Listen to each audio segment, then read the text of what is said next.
మీ అందమైన ప్రయాణం ప్రారంభించండి. 49 మీ తల్లిదండ్రులు కావాలనే కలలను సాకారం చేయడానికి సహాయపడుతుంది. నమస్కారం అండి. నేను డాక్టర్ మోవా శ్రీనివాస్ మాట్లాడుతున్నానండి.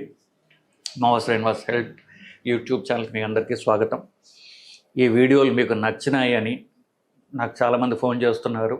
సో ఇలాంటి సైంటిఫిక్ ఇన్ఫర్మేషన్ మీకు అచ్చ తెలుగులో మీకు అర్థమయ్యే రీతిలో చెప్పడం నా ప్రయత్నం అండి. సో మీకు నా వీడియోలని ఎలా ఇంప్రూవ్ చేసుకోవాలనేటటువంటిది మీకు ఏమన్నా సదుద్దేశంతో ఏమన్నా కామెంట్ చేయదలుచుకుంటే నాకు ఫోన్ చేయండి.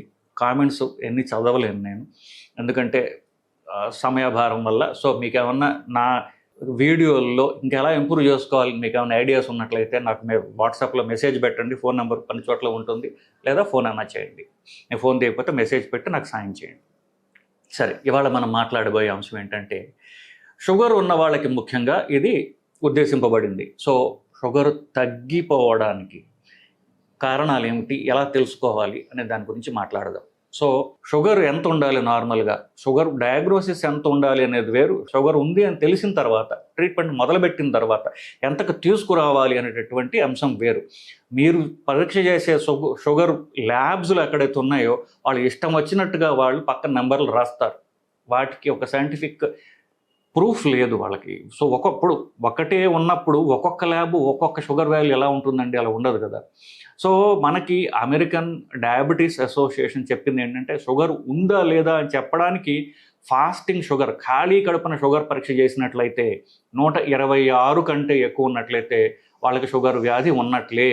126 తిన్న తర్వాత 200 కంటే ఎక్కువ ఉన్నట్లయితే షుగర్ వ్యాధి ఉన్నట్టు నిర్ధారించడం జరుగుతుంది. ఇది ఉందని చెప్పడానికి. కానీ ట్రీట్మెంట్ అంటూ మొదలుపెట్టిన తర్వాత ఇంకా తక్కువ తీసుకుని రావాలి. షుగర్కి ట్రీట్మెంట్ మొదలుపెట్టిన తర్వాత, షుగర్ ఉందని నిర్ధారణ అయిన తర్వాత ఖాళీ కడుపున షుగర్ 100, 110 మధ్యలో ఉంచుకోవాలి. తిన్న తర్వాత 140 దగ్గరగా ఉంచుకోవాలి. 140, 200 కాదు. డయాగ్నోస్ అయిన తర్వాత 140 తీసుకుని రావాలి. ఇది షుగర్ మామూలుగా అనుకున్నాం కదా. ర్యాండమ్గా షుగర్ చూసినప్పుడు, అంటే తినడం తినక పోవడం గురించి కాకుండా క్యాజువల్గా మనం షుగర్ చూసుకున్నప్పుడు 200 దాకా ఉండొచ్చు. ఆ షుగరు 60 కంటే తగ్గితే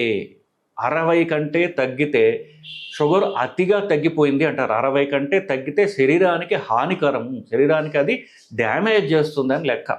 సో 60 కంటే ఎట్టి పరిస్థితుల్లో షుగర్ తగ్గకూడదు. ఎస్పెషల్లీ కొంచెం వయసు ఎక్కువ ఉన్న వాళ్ళల్లో, 65 వయస్సు దాటిన వాళ్ళలో షుగరు 60 దగ్గర దరిదాపుల్లో కూడా ఉండకూడదు. 70 కంటే పైనే పెట్టుకోవాలి వాళ్ళు. ఇది నంబర్ల వరకు చూసుకుంటే. ఇప్పుడు ప్రతిసారి షుగర్ తగ్గిపోయింది నాకు ఎట్లా తెలుస్తుందండి అనొచ్చు. సో షుగర్ అతిగా తగ్గిపోతే వచ్చే రోగ లక్షణాలు ఏమిటి అనేది మనం తెలుసుకుందాం. మొదటగా ఏ అవయవం అయితే శరీరంలో గ్లూకోజ్ మాత్రమే అది తిని బతికేది ఉందొకటి, అదేమిటి? మెదడు. శరీరంలో అతి ముఖ్యమైనది మెదడు. ఆ మెదడు గ్లూకోజ్ తప్ప మీరు ఏమి పెట్టినా తినదు, గ్లూకోజ్ మాత్రమే తీసుకుంటుంది అది. అలాంటిది గుండె ఇంకోటి ఉంది, అది వేరు. మెదడుకి మాత్రం గ్లూకోజ్ తగ్గిపోతే తీవ్రమైనటువంటి డ్యామేజ్ జరుగుతుంది. సో ఆ సిమ్టమ్స్ ఫస్ట్ వస్తాయి. గ్లూకోజ్ తగ్గిపోతుంది అనుకోండి, ఎలా మొదలవుతుందంటే మెదడుకి సంబంధించి ఫస్ట్ కొంతమందికి చూపు మందగించడం, మసగగా కనిపించడం, లేకపోతే బయటకు కనిపించవు. నేను చూసేది అంటే టన్నల్ విజన్ అంటారు, అంటే ఇదే కనిపిస్తుంది, పక్కన ఏమీ నాకు కనిపించవు, అంతా మసగగా కనిపిస్తూ ఉంటాయి. ఇట్లాంటివి ఉండొచ్చు.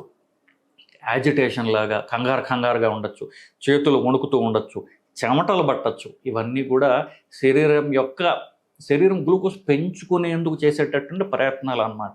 సో ఈ లక్షణాలు ఇనీషియల్గా ఫస్ట్ స్టార్ట్ అవుతాయి. సో నేను చెప్పిన గుండె వరకు వస్తే గుండె వేగంగా కొట్టుకోవడం స్టార్ట్ అవుతుంటుంది. సో ఇది గుండె వరకు చూస్తే కొంత బీపీ కూడా పెరగచ్చు. సో ఇది ఇంకా తీవ్రంగా తగ్గిపోయింది అనుకోండి షుగరు, వాళ్ళకి మెదడు పని చేయడమే మానేస్తుంది, వాళ్ళ కోమాలకు పోయేటటువంటి అవకాశం ఉంటుంది. ఫిట్స్ అంటారు చూసారా, ఉలుకులు అంటారు, ఫిట్స్ అంటారు, అంటే ఎట్ట కొట్టుకోవడం. సో ఫిట్స్ కూడా రావచ్చు. అంటే ఒకవేళ షుగర్ తగ్గిపోయిందని వెంటనే కనుక చుట్టుపక్కల వాళ్ళు ఎవరు, పేషెంట్కి తెలియపోయిన చుట్టుపక్కల వాళ్ళు కూడా ఎవరు వెంటనే చూసుకోలేకపోతే ఫిట్స్ కూడా వచ్చే అవకాశం తీవ్రమైనటువంటి హైపోగ్లైసీమియాలో ఇది ఉండొచ్చు. ఇకపోతే ఇప్పుడు వీడియో చేసే కారణం ఏంటంటే, ఇవి ఎందుకు వస్తున్నాయని తెలుసుకోవాలి. సో షుగర్ తగ్గడానికి కారణాలు ఏమిటి, అతిగా తగ్గిపోవడానికి అని చెప్పి మనం వీడియో మొదలుపెట్టాం. అది ఇప్పుడు అంశం ఏంటంటే, మనం తినే తిండి బట్టి షుగర్ ఉంటుంది. షుగర్ బట్టి మీకు మందులు ఇవ్వబడతాయి. డాక్టర్ షుగర్ పరీక్ష చేసి కదా మీకు మందులు ఇచ్చేది. సో మందులు మీరు తినే తిండి బట్టి ఉంటుంది, ఆ తిండి మార్చేయకూడదు. సో మా ఇంట్లో ఇవాళ గురువారం నేను ఉపవాసం ఉంటున్నా అన్నప్పుడు ఉపవాసం ఉండండి, తప్పులేదు. మందులు తగ్గించుకోవాలి. ఈ మందులు నేను ఎక్కడ తగ్గించుకోవాలండి, ఏ మందు తగ్గించాలి, నాకు 4 ట్యాబ్లెట్లు ఒక ఇన్సులిన్ ఉన్నాయి అంటే ఉపవాసాలు మానేసేయండి. తిండి మార్చకండి. ఆకలి తగ్గిపోయింది అని తిండి మానేయడం ఇట్లాంటివి చేయకూడదు. ఇందువల్ల ఒక 50 100 షుగర్ ఎక్కువ ఉంటే ప్రమాదం కాదు. షుగర్ 60 కంటే తగ్గిపోయిందంటే తీవ్రమైన ప్రమాదం. మీరు కోమాలకు పోవచ్చు, ఫిట్స్ రావచ్చు, మెదడు డ్యామేజ్ కూడా కావచ్చు. సో తిండి మార్చవద్దు. కానీ మీకు మార్చాల్సిన పరిస్థితి వస్తే షుగర్ మందులో లేకపోతే ఇన్సులిన్నో మీరు సగం చేసుకోవాలి. కాస్త షుగర్ ఎక్కువ ఉంటే ఒక్క పూట కొంచెం షుగర్ ఒక 100 ఎంతో ఎక్కువ ఉంటే ప్రమాదం కాదు, తగ్గిపోతే తీవ్రమైన ప్రమాదం. అది ఫస్ట్ పాయింట్. లేదా మీరు తిండి కరెక్ట్గానే తింటున్నారు, రోజు మార్చకుండా అదే తిండి తింటున్నారు, మందులు ఎక్కువైపోయాయి. మీ డాక్టరు లాస్ట్ టైం షుగర్ చూసి కొంచెం మందులు పెంచారు, దానివల్ల తీవ్రమైన రియాక్షన్ వచ్చి షుగర్ మందులు వల్ల షుగర్ తగ్గిపోతుంది. సో తిండి తగ్గుతోంది, మందులు పెరుగుతున్నాయి. ఇప్పుడు ఈ బ్యాలెన్స్కి చెప్పాను కదా, తిండి బట్టి మందులు ఉంటాయి. తిండి తగ్గినా మందులు పెరిగినా బ్లడ్ షుగర్ లెవెల్ మధ్యలో అది తగ్గిపోవచ్చు. సో ట్రీట్మెంట్ మార్చవద్దు, తిండి మార్చవద్దు. మీరు తిండి తగ్గిస్తే ట్రీట్మెంట్ తగ్గించుకోవాలి, ఇన్సులిన్ కాస్త తగ్గించుకోవాలి, ట్యాబ్లెట్లు గ్లైమిపరైడ్ అనే ట్యాబ్లెట్ తగ్గించుకోవాలి. ఇది కామన్గా 90% ఈ కారణం చేతనే నడుస్తూ ఉంటుంది. ఇకపోతే కొన్ని వేరే కారణాలు ఉన్నాయి. అవేంటి? రాత్రిపూట ఆల్కహాల్ ఎక్కువగా తీసుకోవడం. సో ఆల్కహాల్ తీసుకుంటే ఆల్కహాల్ వల్ల షుగర్ తగ్గిపోతుంది, ఆల్కహాల్ వల్ల తిండి తినరు సరిగ్గా, దీనివల్ల షుగర్ తగ్గిపోతూ ఉంటుంది. కొన్ని రకమైన జబ్బులు, కిడ్నీ, లివర్, ఈ ప్రాబ్లమ్స్ ఉన్న వాళ్ళు షుగర్ తగ్గిపోవచ్చు. కామన్గా షుగర్ ప్రాబ్లం ఉన్న వాళ్ళల్లో వీళ్ళకి తెలియకుండా మెల్లగా కిడ్నీ ప్రాబ్లం మొదలవుతుంది. సో మాటికి షుగర్ తగ్గిపోతుంది అనుకుంటే కిడ్నీ ప్రాబ్లం మొదలైందో అని చెప్పేసి, లేదు అని చెప్పేసి మీరు డాక్టర్ దగ్గరికి వెళ్ళి పరీక్ష చేయించుకోవడం ముఖ్యం. సో మాటికి షుగర్ తగ్గిపోతుంది అంటే ప్రాబబ్లీ కిడ్నీ ప్రాబ్లం మొదలైందేమో అనేటటువంటి పరీక్షలు మీరు డాక్టర్ని అడిగి చేయించుకోవాల్సినటువంటి అవసరం ఉంటుంది. ఇంకొక షుగర్ తగ్గిపోయే లక్షణం ఏంటంటే, అర్ధరాత్రి నిద్రపోతున్నప్పుడు మధ్య నిద్రలో షుగర్ తగ్గిపోయింది అనుకోండి, అలా ఎలా తెలుస్తుందంటే ఇనీషియల్గా వాళ్ళకేదో పీడ కళలు వస్తుంటాయి, ఏదో గొంతు నొక్కేస్తున్నట్టు, ఛాతీ ద్వారా కూర్చున్నట్టు ఒక పీడ కళల్లాగా వస్తాయి. షుగర్ తగ్గిపోతుంది అనమాట. అప్పుడే షుగర్ పరీక్ష చేసుకోవాలి, లేదా కాస్త గ్లూకోజ్ వేసుకోవాలి. అది అంత ఇది అంత మనం నవ్వేసి తీసేయాల్సినటువంటి పీడకల అనుకునేది కాదు. షుగర్ పరీక్ష చేసి చూసుకోండి మీరు. అది షుగర్ తగ్గిపోతున్నందుకు ఒక ఎర్లీ సైన్ కావచ్చు అది. సో నేను చెప్పినట్టుగా ఈ మెయిన్ కారణాలు కాకుండా కొన్ని రకాల జబ్బులు, ప్యాంక్రియాస్ జబ్బులు, ఇంకా రకమైన కొన్ని గ్రంథుల జబ్బులు, ఎడ్రినల్ ప్రాబ్లమ్స్, ఇట్లాంటివన్నీ కూడా ఉన్నప్పుడు షుగరు అతిగా తగ్గిపోయి ప్రమాదాన్ని తీసుకుపోయే అవకాశం ఉంటుంది. సో షుగర్ తగ్గడం అంటే ఏమిటి? రోగ లక్షణాలు చెప్పాను. ఇకపోతే సరే నాకు ఈ లక్షణాలు కనిపిస్తున్నాయి, నేను ఏం చేయాలి? మొదట మీ ఇంట్లో గ్లూకోమీటర్ ఉన్నట్లయితే షుగర్ పరీక్ష చేసుకొని చూసుకోండి. షుగరు 60కి 60, 70 వస్తుంటే మందులు తగ్గించుకోవాలి. సో వెంటనే మొత్తం మందులని ఆపేయకండి. దానికి కొన్ని రకాల మందులు వల్ల షుగర్ ఎక్కువ తగ్గుతుంది. గ్లైమిపరైడ్ అనే ట్యాబ్లెట్ వల్ల. సో ఈ ట్యాబ్లెట్ ఉన్నట్లయితే ఇన్సులిన్ తీసుకున్న ఈ 2 కారణాల్లో షుగర్ కామన్గా తగ్గుతుంది. వెంటనే డాక్టర్ దగ్గరికి వెళ్ళి మందులు మార్పించుకోవడం, లేదా కిడ్నీ ప్రాబ్లం ఉందా పరీక్ష చేసుకోవడం, ఇట్లాంటివి అవసరం. ఈలోగా షుగర్ పరీక్ష చేసుకోండి. నెక్స్ట్ షుగర్ తగ్గిపోతుంది, లేదా ఆ సిమ్టమ్స్ మీకు ఉన్నాయి. షుగరు 60కి 100కి మధ్యలో ఉంది, కానీ ఒకసారి షుగర్ 400 నుంచి 300కి వచ్చింది అనుకోండి, 100 తగ్గింది. 200 నుంచి 100కి వచ్చింది అనుకోండి, షుగర్ తగ్గింది. 100 నుంచి 0కి వచ్చింది అనుకోండి, అయినప్పటికీ శరీరానికి తేడా తెలియదు. శరీరానికి తెలిసింది ఒకటే, షుగర్ తగ్గిపోయింది, 100 తగ్గిపోయింది. ఎక్కడి నుంచి తగ్గిందో శరీరానికి తెలియదు. సో ఆ సిమ్టమ్స్ మీకు కనిపించవచ్చు.